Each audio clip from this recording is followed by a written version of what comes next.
Bismillahirrahmanirrahim. Hayya tahiyyatul Islam wa tahiyyatul jannah. Assalamualaikum warahmatullahi wabarakatuh. Waalaikumsalam warahmatullahi wabarakatuh. Innal hamdalillah nahmaduhu wa nasta'inuhu wa nastaghfiruh wa na'udzu billahi min shururi anfusina wa min sayyiati a'malina. Man yahdihillahu fala mudilla lahu wa man yudlil fala hadiya lahu. Asyhadu an la ilaha illallah wahdahu la syarika lahu wa asyhadu anna Muhammadan abduhu wa rasuluhu la nabiyya wa rasulullah ba'da. Allahumma shalli wa sallim ala nabiyyina Muhammadin wa ala alihi wa ashabihi wa man tabi'ahum bi ihsanin ila yaumiddin. Allah ta'ala fi kitabihil karim, ya ayyuhalladzina amanu taqullaha haqqa tuqatih wa la tamutunna illa wa antum muslimun. Amma ba'd.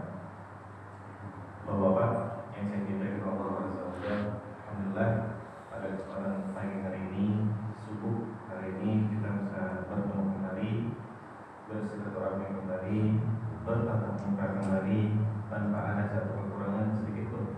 Alhamdulillah. Ini adalah sebuah nikmat Allah Subhanahu wa taala yang terus Allah Subhanahu wa taala berikan kepada kita. Dan di sini juga kita alhamdulillah atas rahmat beliau, rahmat Allah Subhanahu wa taala, kita dalam hitungan hari mau bertemu dengan tamu yang agung itu Ramadan. Masya Allah, nggak terasa kayaknya baru kemarin Ramadan, sekarang sudah mau Ramadan lagi. Tapi ini pasti yang dinanti-nantikan oleh kita sebagai kaum muslimin atau kaum mukminin yang benar-benar menantikan Ramadan ini, bukan hanya sebagai bulan seperti bulan-bulan biasanya.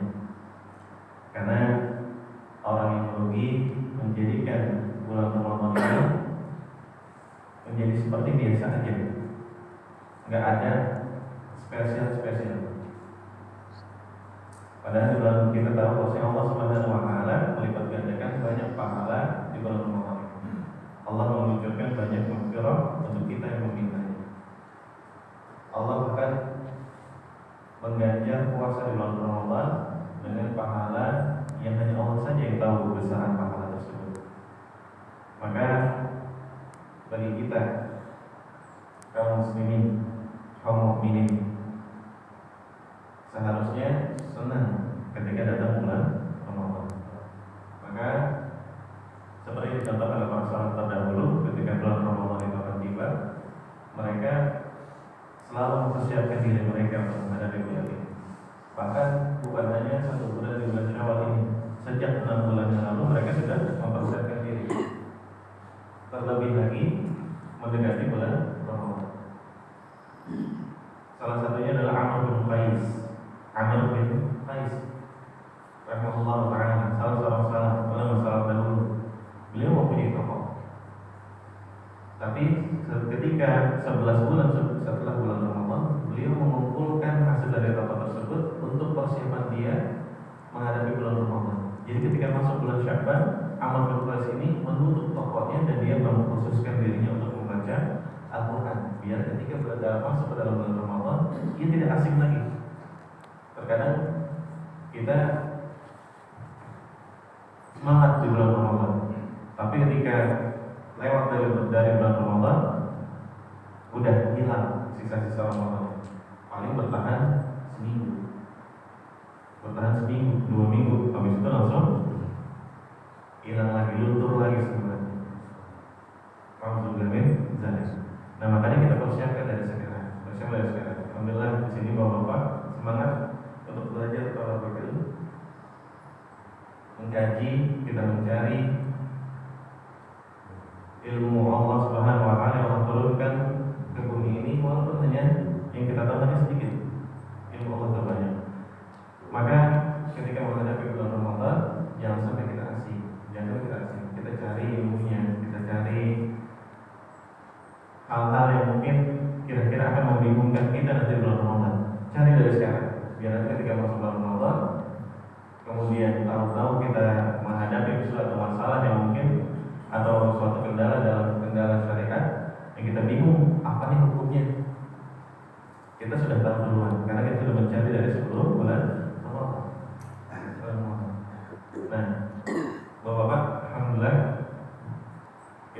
diberikan kesehatan juga di sini kita cari kesempatan untuk menghidupkan bulan Ramadan dari sekarang, baik dalam segi jasad maupun dalam segi rohani.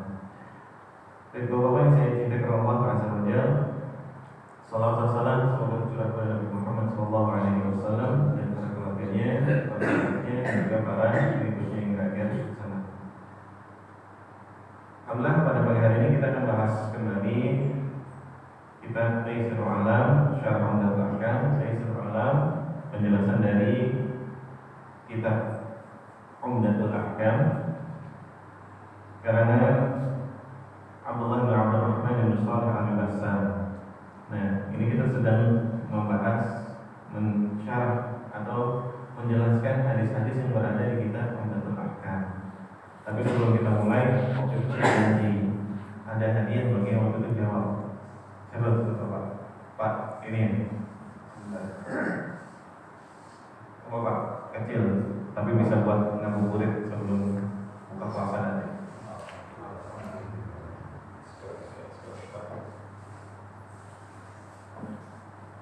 Yang itu kita kecil, tapi yang berkaitan dengan apa yang kita bahas di setiap minggu ini, yaitu kita dari kitab Umdatul Ahkam. Jadi di situ kan isinya semuanya hadis-hadis yang dikumpulkan oleh Al-Imam Abdul Ghani rahimahullah taala. Nah, di situ nanti Bapak bisa baca, bisa menentukan, mendapatkan hadis-hadis. Di situ sudah dikumpulkan hadis-hadis yang sahih, hadis-hadis yang sahih. Jadi nggak usah ragu lagi. Cuma kalau misalnya masih bingung membaca hadisnya ini maksudnya apa, itu yang diwajibkan untuk bertanya.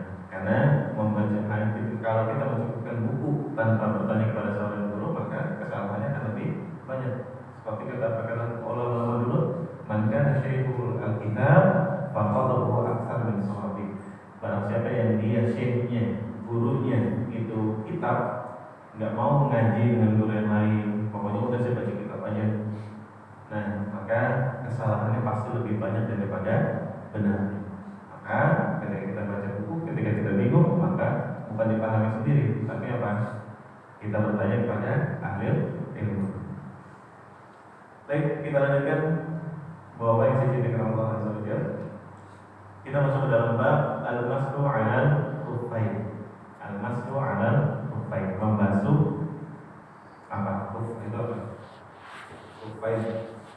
Kalau sekarang dibilang sepatu, kaos kaki. Jadi kalau dulu itu khuffain itu adalah alas kaki yang menutupi kaki sampai mata kaki, sampai mata kaki. Nah, jadi kalau dulu itu ada sendal, sebelum pakai sendal itu mereka pakai khuffain ini.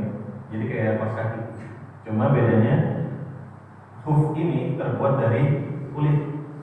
Terbuat dari kulit. Dan itu tingginya sepanjang mata kaki. Setinggi mata kaki. Nah, di zaman Rasulullah SAW mereka menggunakan khuffain, menggunakan kita sebutnya sekarang pakai kaos kaki aja ya, kaos kaki saja. Kita lebih kaos kaki menggunakan khuffain. Jadi mereka semuanya ketika sholat banyak yang hanya membasuhnya. Kenapa? Karena memang dicontohkan Rasulullah SAW tersebut. Dan ini salah satu bab yang diangkat oleh banyak para ulama dalam kitab fikihnya. Kenapa dalam soal khuffain diangkat? Karena saat ini adalah salah satu syiar, dan bahkan sekarang menjadi salah satu sunnah yang hilang, yang asing. Karena orang melihat, kok dibasuh doang atasnya, aneh nih, aliran mana nih? Padahal nggak tahu ya, di dunia cuma ada dua aliran listrik sama aliran air. Ini agamanya aliran apa nih? Nah, jadi sunnah yang asing sekarang. Padahal di sini sudah dicontohkan oleh Rasulullah SAW, termasuk syiar, termasuk syiar Islam yang bisa kita tunjukkan kepada orang-orang, dan ini membedakan dengan orang-orang kafir. Rasulullah SAW juga membasuh kedua kaki ketika beliau menggunakan khuffain. Bahkan disebutkan hadis-hadis yang menjelaskan tentang membasuh al-khuffain atau kaos kaki ini itu banyak hadisnya adalah hadis-hadis mutawatir. Apa itu hadis mutawatir? Pernah dengar? Hadis mutawatir? Pernah? Oke, kalau pernah yang bisa jawab saya kasih hadiah lagi. Apa itu hadis mutawatir? Apa? Hah? Artinya nggak tahu, tapi sering dengar. Apa itu hadis mutawatir? Ahsan, masya Allah. Hadiah, saya. Hadiah, langsung aja. Oke, saya punya satu lagi. Silakan Pak. Ambil. Ya, pagi hari saya bawa lagi Pak. Masalah. Betul, hadis mutawatir adalah hadis yang diriwayatkan oleh banyak para sahabat. Hadis yang diriwayatkan oleh banyak para sahabat. Jadi hadis ini hampir menyerupai Al-Quran. Kenapa? Karena banyak sahabat yang meriwayatkannya. Jadi hadis ini kuat. Hadis ini banyak kuat. Kalau mulai dari dhaif pasti untuk kita akan naik menjadi hasan. Kecuali kalau yang dia palsu nggak mungkin naik. Nah, hadis mutawatir ini tentang al-mashu al-khuffain itu banyak sekali. Bahkan dikatakan ada 80 lebih sahabat yang meriwayatkan tentang hadis-hadis yang berkaitan dengan al-mashu al-khuffain, membasuh kaos kaki. Membasuh kaos kaki. Dan dari 80 itu 10-nya semua dari sahabat Rasulullah yang al-mubasysyirin bil jannah. 10 sahabat Rasulullah yang dia dijamin masuk surga itu meriwayatkan hadis tentang al-mashu al-khuffain. Bayangin, 10 sahabat Rasulullah yang dijamin masuk surga meriwayatkan tentang hadis al-mashu al-khuffain. Menunjukkan apa? Menunjukkan ini sebenarnya bukan sunnah yang asing dulu, dan bahkan ini adalah sunnah yang sering dilakukan oleh orang-orang salaf dahulu. Nah, makanya al-mashu al-khuffain ini terkadang juga ada orang yang mengira, tapi kok nggak masuk akal ya? Kalau misalkan wudu itu kita membersihkan seluruh anggota wudu, tapi kalau masuk al-khuffain kita hanya mengusap atasnya doang. Ini nggak masuk akal. Padahal harusnya kalau dipakai akal kita, yang harus kita baca harusnya mana? Sampai mata kaki. Yang paling berhak dibasuh yang sampai mana? Atas sama bawah? Bawah. Kenapa? Yang banyak kena najis ya? Bawah. Tapi kenapa ketika al-mashu al-khuffain yang atasnya doang? Nah, inilah menunjukkan kepada kita bahwasanya di agama itu tidak dibangun di atas akal. Tidak dibangun di atas akal, tetapi dibangun di atas dalil. Makanya di dalam hadis yang diriwayatkan oleh Ali bin Abi Thalib, beliau mengatakan apa? Lau kana dinu birra'yi, jika saja agama itu dibangun di atas akal. Kemudian beliau menunjukkan lakana asfalu al-khuf aula bil mas'i min a'lahu. Maka mengusap bawahnya khuf itu lebih utama daripada mengusap atasnya khuf. Nah, situ kemudian Ali bin Abi Thalib melanjutkan perkataannya, wa qad ra'aitu Rasulullah sallallahu alaihi wasallam yamsahu 'ala dhahiril khuffaihi. Aku melihat Rasulullah SAW membasuh khuffainnya di atasnya. Nah, di sini menunjukkan apa? Sampai ada sahabat mengatakan seperti itu. Jadi agama itu tidak dibangun di atas ra'yi. Makanya di dalam Al-Quran Allah Subhanahu wa taala menyebutkan dalam surat An-Nahl, wa ma atakumur rasulu fakhudhuhu wa ma nahakum anhu fantahu. Dan apapun yang datang dari Rasulullah SAW atau Rasul kalian, maka ambillah. Dan apa yang dilarang oleh beliau, maka jauhilah. Nah, di sini menunjukkan bahwasanya agama tidak dibangun di atas akal. Baik, kita masuk ke dalam hadis yang ke-21. Boleh dibuka Pak, yang punya bukunya. Boleh dibuka. Enggak apa-apa. Buka di sini sambil kita bahas hadis yang ke-21, tapi urutan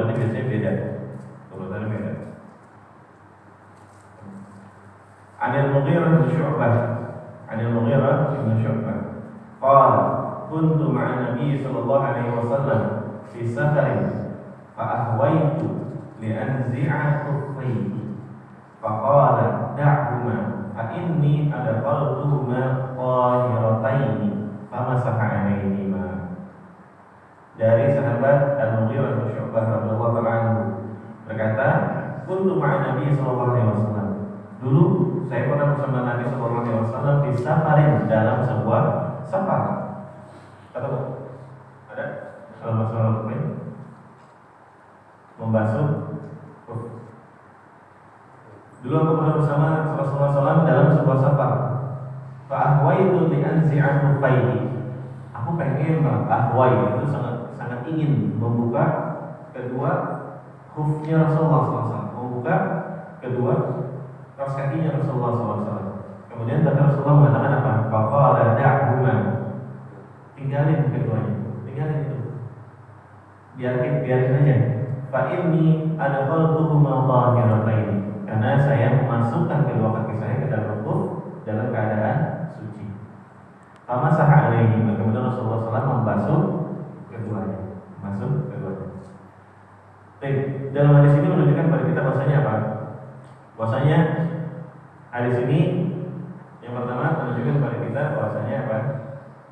Rasulullah SAW ketika ia mau membasuh kedua kaos kakinya, yang pertama kali ia lakukan apa? Apa? Kemudian ia lakukan apa? Bersuci dulu atau berwudu dulu. Jadi di sini adalah syarat kita memulai al-mashu al-khuffain atau membasuh kedua khuffain kita. Bagaimana caranya? Yang pertama kita berwudu dulu. Kita berwudu, semua anggota badan wudu itu terkena semuanya, sudah selesai, baru kita menggunakan kaos kaki. Terus kapan dimulainya? Kapan dimulainya hukum maswal ini? Yaitu ketika misalkan kita batal wudunya karena hadas kecil.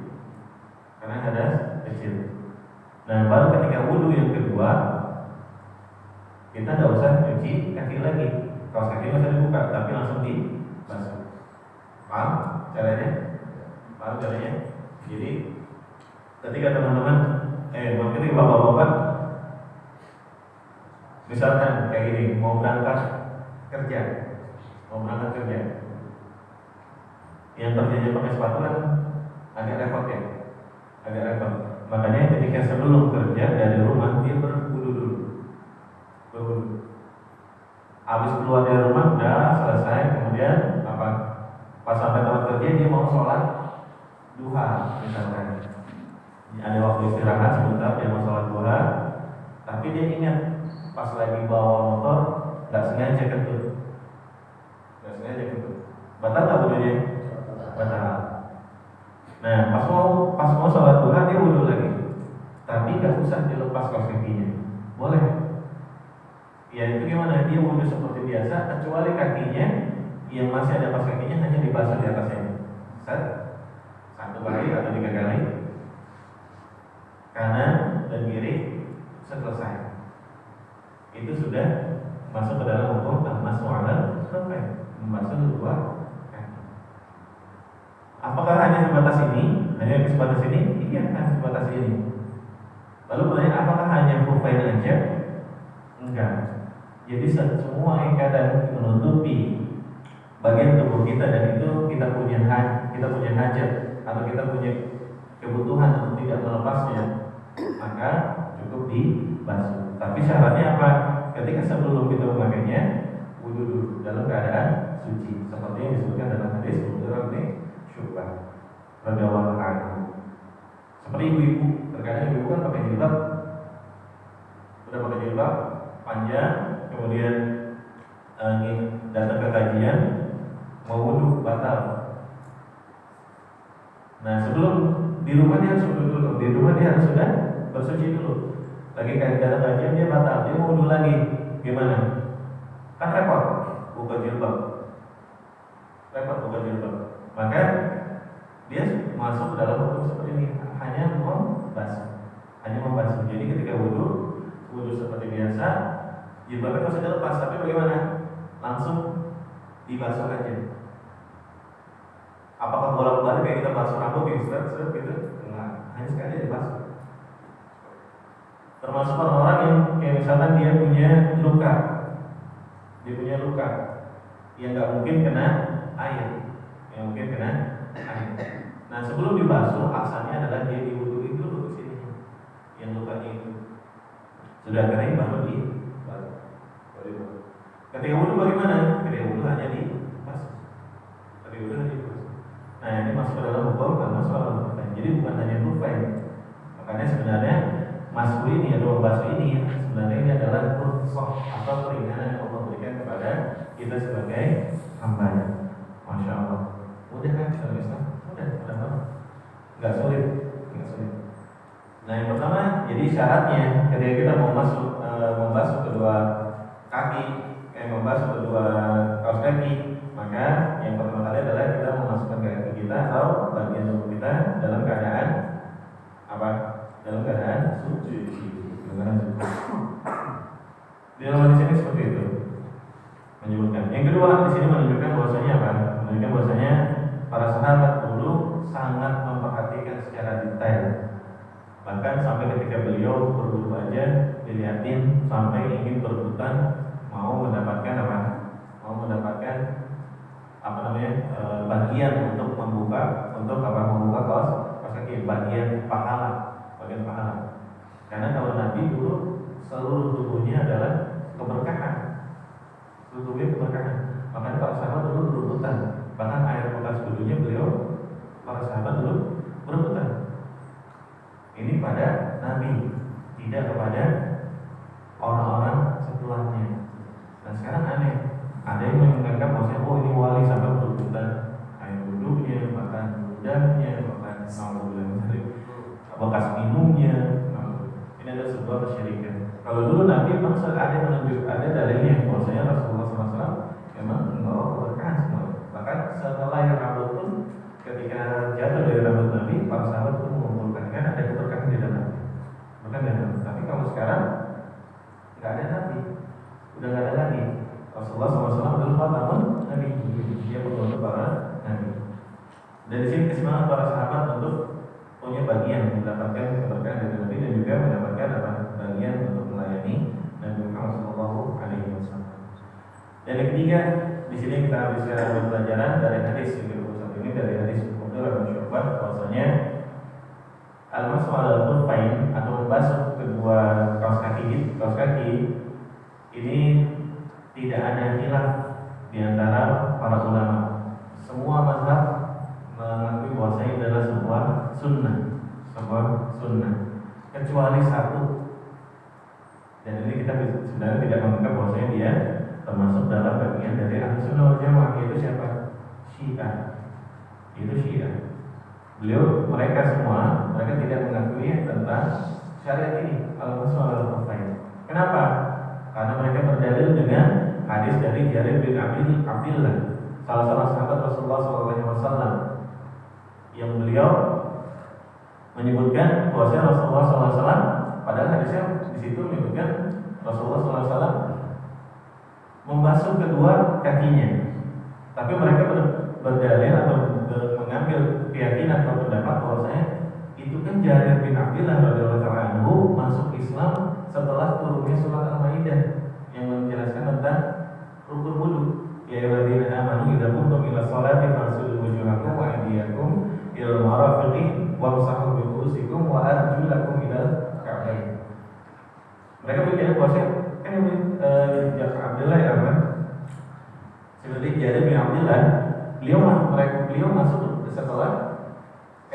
masuk sebelum Al-Maidah ini turun. Jadinya apa? Hadis-hadis tentang al-mashu 'alal khuffain, Al-Quran telah menasiknya. Al-Quran telah menghapus tentang syariat ini, kata orang Syiah. Tapi yang benar bagaimana? Yang benar adalah Jarir bin Abdillah masuk Islam setelah Al-Maidah turun. Surat Al-Maidah yang tentang hukum wudu ini turun. Jadinya apa? hadis-hadis tentang al-mashu alal khuffain merupakan apa? Penjelasan lebih lanjut lagi tentang surat Al-Maidah. Itu yang benarnya. Dan semua ulama bersepakat kecuali Syiah. Makanya di sini sampai dikatakan oleh Muhammad Khalid bahwasanya orang-orang yang mereka mengingkari tentang sunnahnya al-mashu alal khuffain ini adalah bukan syiar dari orang ahlus sunnah, tapi mereka adalah syiar dari ahlul bid'ah. Itu sampai seperti itu dikatakan. Karena al-mashu alal khuffain ini adalah sunnah yang ada di dalam Islam dan dicontohkan oleh Rasulullah SAW. Baik, Bapak-bapak yang saya cintakan Allah Azza wa Jalla, kita masuk selanjutnya ke dalam hadis yang ke-22. Hadis yang ke-22 an Hudzaifah bin Yaman, dari seorang sahabat Rasulullah SAW, Hudzaifah bin Yaman. Hudzaifah bin Yaman qala, berkata, kuntu ma'a Nabi sallallahu alaihi wasallam. Dulu kami pernah bersama Rasulullah sallallahu alaihi wasallam, bersama Nabi sallallahu alaihi wasallam di safarin, dalam sebuah safar. Fabala, kemudian Rasulullah SAW buang air kecil. Wa tawaddaa, kemudian Rasulullah berwudu. Wa masaha ala khuffaihi, kemudian membasuh kedua kaos kakinya. Berwudu kemudian membasuh kedua kaos kakinya. Di situ di sini dibawakannya secara singkat. Dalam lafaz lain, dalam hadis sahih lain disebutkan bahwa Hudzaifah bin Yaman mengatakan, kuntu ma'a Nabi sallallahu alaihi wasallam fantaha ila sigatihi masbalati qaumin fabala qa'iman fatahayyi. Yaitu dulu saya pernah bersama Nabi sallallahu alaihi wasallam. Kemudian Rasulullah SAW berhenti di sebuah tempat masbalah qaumin, yaitu tempat pembuangan sampah sebuah kaum. Fabala, dan Rasulullah SAW kebelet mau buang air kecil. Qa'iman, kemudian beliau buang air kecilnya secara berdiri. Fatahayyi, kemudian saya agak malu. Faqala udnuhu fadanautu minhu hatta kuntu inda aqabihi. Kemudian Rasulullah SAW meminta sebuah air untuk bersuci, untuk istinja. Kemudian didekatkan airnya hatta kuntu inda aqabihi, sampai saya dekat kepada Rasulullah itu di belakangnya Rasulullah. Saya ngasih airnya. Kemudian Rasulullah SAW berwudu dengan itu, dan kemudian masaha ala khuffaihi. Kemudian setelah berwudu beliau langsung membasuh kedua kaos kakinya. Tapi tentunya di sini Rasulullah SAW beliau yakin bahwasanya tidak ada percikan najis yang jatuh kepada khuffainya atau pada kaos kakinya. Nah, kita juga seperti itu. Jadi kalau misalkan kita mau masuk alam khufain, pastikan tidak ada najis yang kita ke kaos kaki kita. Kalau ada najis maka bisa menjadi batal. Maka tidak boleh untuk membasuh kedua kaos kaki tersebut. Baik, dari hadis ini Bapak-bapak yang saya jadikan Allah, ada beberapa pelajaran yang dapat kita ambil, yaitu yang pertama, masyru'iyatul maksi ala khufaini fis safar, yaitu disyariatkannya membasuh kedua kaos kakinya itu pada saat safar. Tapi apakah hanya pada saat safar? Enggak, ternyata ada hadis lain yang menyebutkan dari Sofwan bin Asal bahwasanya Rasulullah SAW fa'amarna an namsaha 'ala al-khuffain. Rasulullah SAW memerintahkan kami untuk membasuh kedua kaos kaki kami idza nahnu adkhalnahuma ala tuhrin. Yaitu kami disuruh oleh Rasulullah SAW membasuh kedua kaos kaki kami apabila kami telah memasukkan kedua kaki kami ke dalam khuffain ini dalam keadaan suci. Salasan, yaitu sebanyak 3 kali. Idza safarna, apabila kami pergi dalam keadaan safar,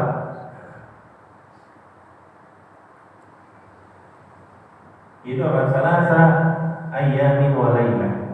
Itu kalau misalkan kita dalam keadaan safar, maka batas waktu kita boleh membasuh kedua kaos kaki kita adalah 3 hari 3 malam.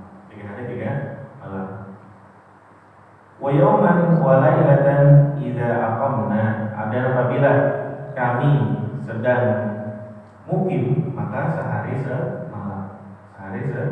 Jadi bapak-bapak ini di rumah mau pakai kaos kaki terus dari pagi sampai pagi lagi, terus kemudian wudunya hanya dibasuh, itu hari sehari sehari semalam. Tapi tentukan tidak ada najis. Sehari semalam. Wala nahlahuma min gha'itin wala baulin wala naumin, dan kami tidak melepasnya pada saat kami sedang buang air besar atau buang air kecil. Nah kalau dulu gampang, karena buang air kecilnya buang air besarnya di mana? Di tanah lapang. Nah kalau sekarang masuk ke WC udah basah, kita nggak tahu apa WC-nya ada najisnya apa enggak. Nah agak sulit kalau sekarang. Dan pada saat kita tidur pun mereka tidak melepasnya. Wala nahlahuma, dan kami tidak melepasnya illa min janabah, kecuali kami melepasnya ketika kami terkena junub, baru kami melepasnya. Kenapa? Karena kalau junub dia harus bersuci dengan apa? Mandi wajib atau mandi junub.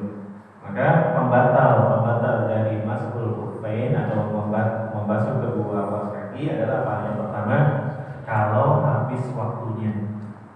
Tadi kalau safar berapa hari? 3 hari. Kalau lagi mukim 1 hari 1 malam. 1 hari 1 malam. Nah tadi udah jelasin ya, waktu awal masuk khuffainnya, waktu awal kita boleh masuk khuffain pas kapan? Pas berangkat. Pas misalkan nih, saya gambarin dulu. Kayak tadi, Bapak mau berangkat ke kantor, wudu dulu kan? Wudu. Karena udah punya niat dari rumah, kalau wudu lagi nanti nggak usah lepas kaki lah. Nah, jadi awalnya pas apa? Pas kita wudu pertama sebelum kita pakai kaos kaki, atau pada saat kita sudah hadas kemudian kita wudu lagi? Sesudah wudu pertama. Sesudah wudu pertama berarti sebelum pakai kaos kaki. Ya. Itu awal masuk rukuknya. Iya, oke. Sip. Nah, ada lagi jawaban lain? Mungkin berbeda pendapat di antara bapak-bapak. Menggunakan wudu dulu pakai kaos kaki, ketika mau wudu nggak usah kaos kaki. Berarti pas wudu kedua. Masuk kedua. Itu yang pertama. Itu awal waktu masuk rukun. Oke. Jadi yang kedua. Oke, wudu yang kedua. Ada lagi? Setelah wudu pertama itu. Wudu pertama itu berarti awal waktunya. Oke. Ada lagi? Ada? Oke. Jawabannya betul kata Pak Salim. Jadi yang kedua, awal waktu masuk rukun itu adalah ketika wudu kedua. Pas wudu keduanya. Jadi misalkan nih Bapak wudu pertama sebelum pakai kaos kaki ya. Sebelum pakai kaos kaki Bapak wudu pertama. Sebelum pakai kaos kaki wudu itu misalkan jam 6. Bapak mau berangkat kerja jam 6 berangkat, jam 6 wudu dulu jam 6. Itu belum pakai kaos kaki. Habis sudah wudu baru pakai kaos kaki. Ternyata Bapak jam 8 batal. Bapak jam 8 batal. Padahal mau sholat duha dulu tuh. Mau sholat duha dulu nyampe kantor, mau sholat duha dulu lah. Tapi tadi di jalan batal. Udah nyampe kantor jam 8. Nah jam 8 itu Bapak wudu lagi ya, wudu lagi, mau sholat duha, tapi tidak melepas kaos kakinya, hanya dibasuh. Nah, jadi mulainya awal waktunya kapan? Jam 6 atau jam 8? Jam 8. Sampai kapan? Karena kita mukim, berarti jam 8 sampai besok pagi lagi jam 8. Tapi kalau tidak namanya, kan kalau safar 3 hari, kalau kelima 1 hari. Nah ini saya ini pernah kita kan kaki saya patah dikit nih. Karena sebelum dikit kan wudhu ya. Wudhu, karena 1 bulan saya begini terus lah. Iya, gimana? Nah itu nggak apa-apa. Yang penting di awalnya sudah masuk dalam keadaan tahir, suci. Nah kalau itu uzur. Ada darurat yang memang tidak memungkinkan untuk dibuka. Kan nggak mungkin gips bolak-balik tutup buka gitu kan, nggak ada gitu. Makanya itu uzur. Tapi masuk dalam keadaan suci kemudian wudunya seperti itu. Tapi yang lainnya bagaimana? Kalau misalkan selama masih bisa wudu yang lain, misalnya anggota wudu yang lain dalam keadaan wudu, dalam maksudnya kena air, semuanya kena air kecuali yang sedikit. Nah seperti itu. Itu ada rukhsah.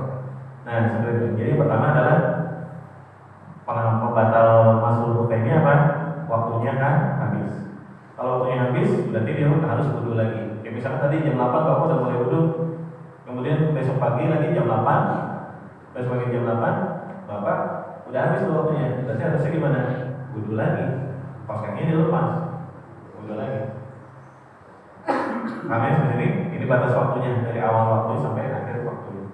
Terus yang kedua, apa yang membatalkan lagi masalah apa yang kedua adalah junub. Bapak tadi udah jam 8 niat seharian lepas kaki gitu misalnya, lepas kaki. Tapi pas tidur siang junub, nggak tahu mimpi apa. Nah itu junub. Tiba-tiba bangun melihat wah saya junub nih. Nah itu nggak boleh, itu berarti udah batal itunya, masalah kayaknya udah batal. Maka dia harus melepaskan kakinya, dia mandi dulu. Nah mandi, habis itu selesai mandi, kan mandi wajib apa? Ada wudunya ya. Jadi kalau mandi setelah mandi wajib itu nggak usah wudu lagi, nggak perlu wudu lagi. Jadi udah suci dia. Nah kemudian pakai kaos kakinya lagi. Nah disitulah kalau mau coba lagi untuk masalah lain boleh dari situ waktunya, awal waktu situ lagi. Misalnya bapak junub jam 3 mau asar habis mandi wajib, kemudian sholat asar itu udah pakai kaos kaki, kemudian udah selesai sholat asar, udah niat udah mau lepas kaos kaki, jam 4 batal. Tapi saya pengen kayak jam 5 batal. Kemudian mau sholat maghrib, wudu lagi, kemudian hanya membasuh aja nggak apa-apa. Membasuh berarti di awal waktu basuhnya akan dihitungnya dari jam 5 tadi, sampai akhir besok jam 5 kayak gitu. Nah ini pembatalnya. Yang kedua adalah tadi apa? Yang ketiga yaitu adalah dia melepas khufnya. Bapak tadi jam 8 udah sholat duha, kemudian habis sholat duha lupa dibuka pas kakinya, udah berarti masalah lainnya udah batal. Jadi tak sholat zuhur, wudu lagi seluruhnya, sempurna. Nah itu ada 3 pembatal tentang apa? Sholat, 3 pembatal tentang masuk alat atau membasuh kedua kaos kaki. Terus ada pertanyaan, kalau kaos kakinya bolong gimana? Nah, kaos kaki bolong gimana? Ada bilang ada beberapa ulama yang menyebutkan kalau bolong ya dia batal. Kenapa? Kan kelihatan kakinya. Jadi sama aja kayak apa? Melepas kaos kakinya kelihatan. Bolong misalkan kelihatan jempolnya gitu. Nah itu kalau beberapa ulama bilang itu nggak boleh tuh, nggak boleh. Nah tapi pendapat yang paling kuat adalah dia masih boleh selama masih disebut dengan alas kaki. Seperti ini yang Allah Taala beliau menyebutkan bahwasanya selama ia masih disebut dengan alas kaki, sepatu kaos kaki, lekar, walaupun bolong, maka itu masih boleh untuk masuk alat. Kenapa? Alasannya karena itu para sahabat dan orang-orang miskin tidak mungkin semuanya bagus baru. Makanya banyak dari para sahabat pun khufnya yang terbuat dari kulitnya banyak yang bolong juga. Maka mereka pun ketika bolong tetap masuk alat membasuh kedua kaos kaki. Maka ini tidak dipermasalahkan, tidak apa-apa. Terus ada lagi yang mungkin bertanya, sekarang kalau kaos kakinya di bawah mata kaki, boleh enggak? Karena kan yang disebut kaki itu kan sampai mata kaki, Kalau dalam ayatnya disebutkan apa? Wamsahu arjulakum ilal ka'bain. Basuhlah kaki kalian sampai kedua mata kaki. Nah sekarang pas kakinya nggak sampai mata kaki, berarti nggak nyampe dong. Nah ini juga sama, ada beberapa ulama juga menyebutkan bahwasanya ini termasuk dalam kaos kaki. Kenapa dia di bawah mata kaki? Tapi ulama lainnya menyebutkan dan ini yang lebih kuat, termasuk ijma' ulama bahwasanya boleh membasuh kedua mata kaki walaupun tidak sampai kaos kakinya, tidak sampai mata kaki. Allahu a'lam bishawab. Mungkin sampai sini dulu kita pembahasannya. Insyaallah mudah-mudahan bermanfaat. Saya terfadhal jika ada yang bertanya.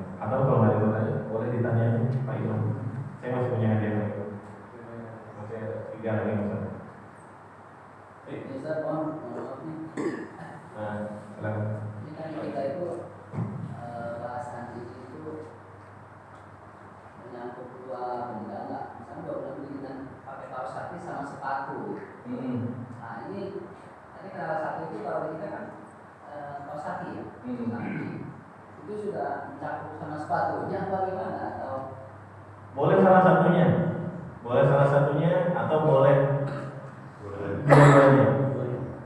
Boleh salah satunya atau boleh? ketika kita sholat kalau sudah kita berwudu terus ketika batal kita memakai ini memasang alas kaki, jadi kita pakai sepatu juga boleh kan sholat? Boleh. Apalagi kalau misalnya kayak sholat Idul Fitri atau Idul Adha kan kita disunahkan di lapangan. Nah itu boleh. Kalau misalnya bapak ibu malas nih misalkan, kalau misalnya buka ini, nggak usah buka sepatunya. Saya mau sholat di sini, nggak apa-apa. Jadi ketika pas berwudu, udah dalam keadaan suci dimasukkannya, kemudian batal, kemudian dia mau sholat, dia dengan jempol kakinya atau dengan sepatunya, maka itu tidak dipermasalahkan, nggak apa-apa. Boleh keduanya, boleh kaos kaki, boleh sepatu, boleh seperti itu. Termasuk kayak misalnya kayak di sholat di kendaraan, di masjid, di kereta pesawat. Kalau kita berwudu, nggak apa-apa masuk. Yang penting sebelum masuk itu kita udah wudu dulu. Kalau belum wudu, itu nggak bisa, nggak termasuk dalam masuk dalam topeng, nggak termasuk dalam bom ini. Nah, kalau udah wudu di rumah, ada naik pesawat, kita mau sholat nih, lagi mau umroh. Nah, udah sepatunya walaupun ada sepatu dan kaos kaki, sepatunya aja dibasuh. Nggak usah sepatunya dibuka, kaos kakinya dibasuh. Enggak. Karena kalimat ini bahasa apa usap? Basuh sama usap sama aja. Beda. Kalau guyur tuh cuci. Kalau cuci, Kalau basuh orang Jawa usap aja saja. usap boleh. Soalnya orang Jawa basuh itu gitu. Oke, basuh sama usap sama lah. Yang penting tangannya basah. Basah itu bukan dikumpulin air begini ya. Bukan air dikumpulin begini kemudian diguyur begini. Tapi apa? Yang penting tangannya basah, kemudian iya, betul. Kayak mengusap kepala atau membasuh kepala. Karena nah ini bahasa Indonesia emang kadang gitu ya. Basuh mengusap aja bisa beda ya. Nah, sebenarnya ya itu tadi basuh atau usap samanya. Jadi intinya paham tadi ya. Intinya bukan mengumpulkan air, bukan mencuci, tapi tangannya yang penting basah, tangannya di sahabat tadi, Allah.